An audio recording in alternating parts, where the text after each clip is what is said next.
Let us now enjoy the performance of students of PUC Mizo Historical Play.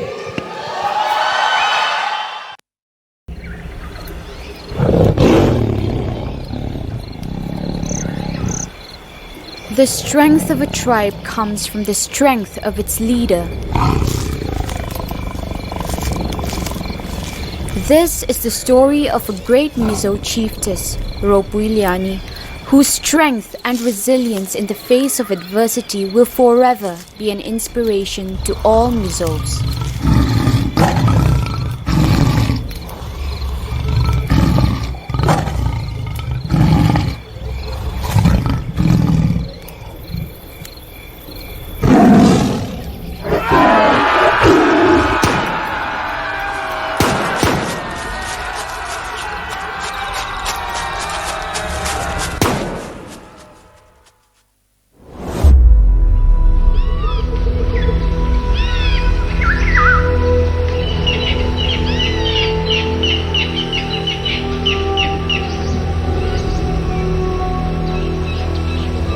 It was the year 1892.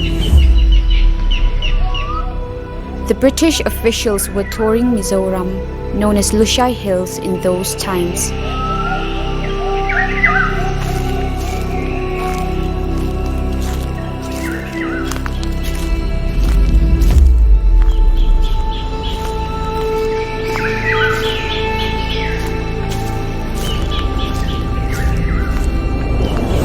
They met the chiefs of the land and demanded that the chiefs must either pay taxes or become coolies in service to the motherland.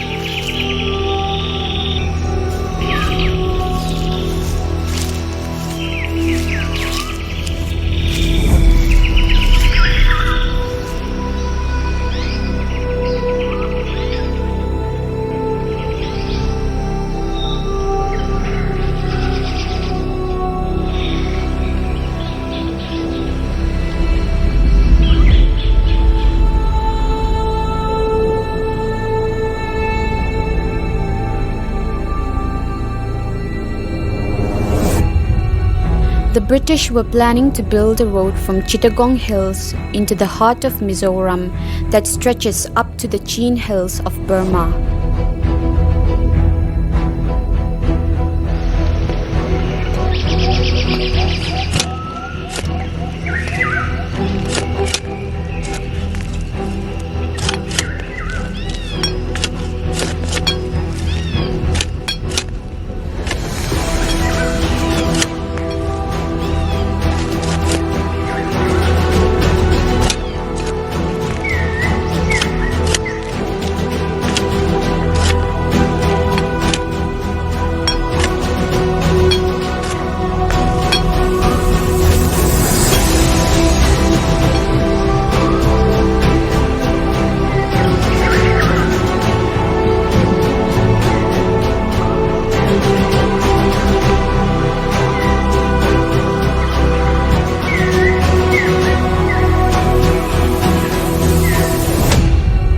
Many Mizo chiefs refused to surrender their territories, but one by one, they failed to resist the greater power.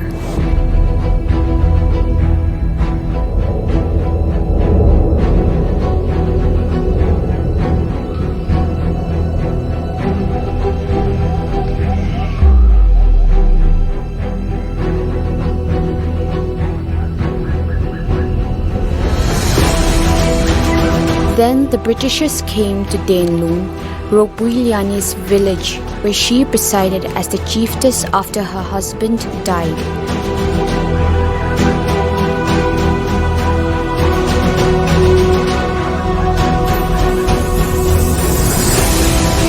She was a determined adversary of the Britishers and encouraged her people to disobey the Britishers' dictate for taxes and tribute.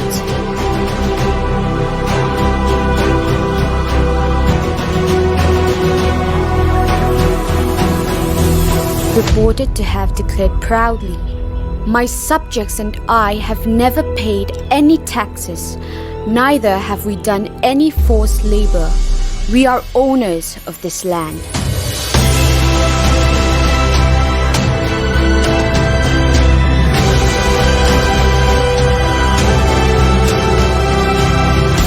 her presence, the Britishers found it difficult to collect taxes and demand forced labor.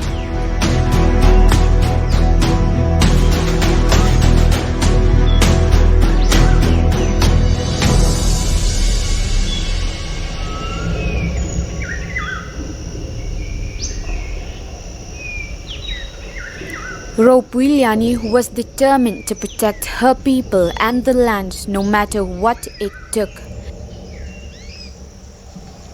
She asked her son and her subjects not to surrender their guns but to hide them in case they needed to use them against the British.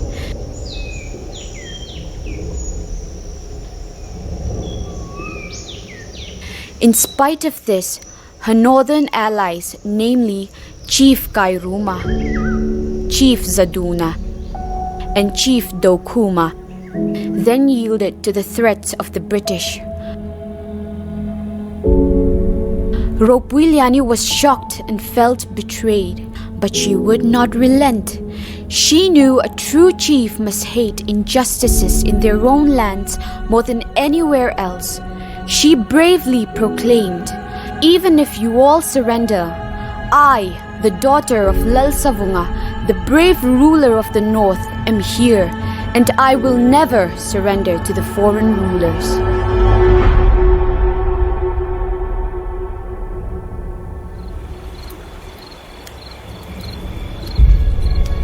Enraged by her resistance, the Britishers led by Captain Shakespeare raided the village in 1893.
In a surprise attack at dawn, they arrested her and her son.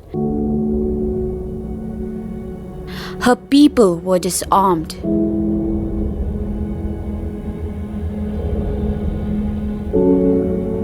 She was charged with inciting her son and her people, who in turn were charged with killing government functionaries and plotting against the government. She was bound and forced to walk, but this fearless warrior refused to take a step unless she be hoisted like a true royalty. "I have royal blood running in my veins, and I will be treated with respect."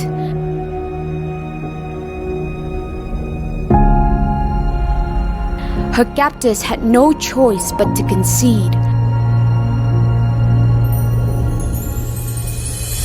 So, they carried her off on a bamboo palanquin even as she bid her final farewell to her subjects.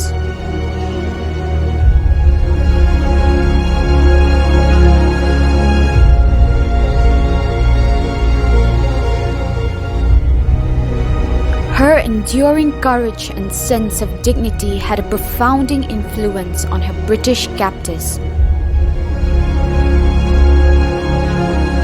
Even after she was put in a jail at Rangamati in Chittagong Hill Tracts, she held steadfast to the belief that freedom is not worth having if it means giving up a land that is rightfully yours.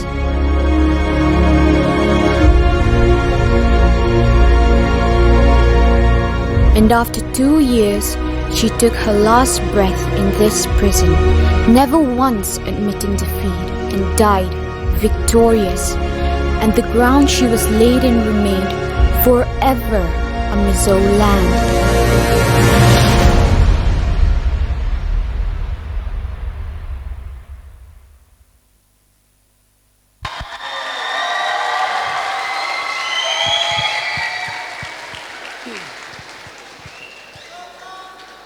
The drama has always been referred to as the mother of all arts.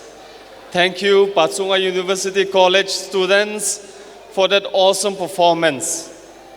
Rooted deep into our history, let that performance remind us of the courage shown by our forefathers